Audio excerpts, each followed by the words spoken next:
ಏ ಬೋಸಡಿಕೆ ಇಲ್ಲಿ ಮಕ್ಕೊಂದೇನು ಮಾಡತ್ತಿ ಡೆಕೋರೇಷನ್ ಮಾಡೋಂಬ ಅಪ್ಪ ಬಂದಂದ್ರ ಕೊಲ್ತಾನ ನೋಡಿ ಈಗ ಜೋ ಅಪ್ಪ ಕೊಲ್ತಾನು ನಡ್ಯೋ ಏ ಅಲ್ಲೇನು ಕುತ್ತಿ ಹತೋಡಿ ಕೊಡು ಓಲೆ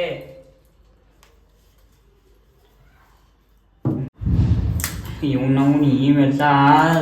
ಸಾದಾ ಡೆಕೋರೇಷನ್ ಸಾಮಾನು ಜೋಡ್ಸಕ ನನಗೆ ನೋಡಿದ ಲೈಟಿಂಗ್ ಜೋಡ್ಸಕ್ ಕೊಟ್ಟಾನೆ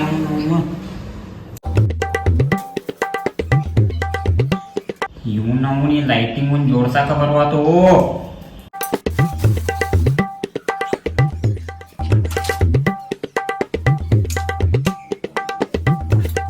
ನಮ್ಮಪ್ಪ ಬಂದ್ರೆ ಬೂಟ್ಲು ಇಟ್ಟ ನಾನು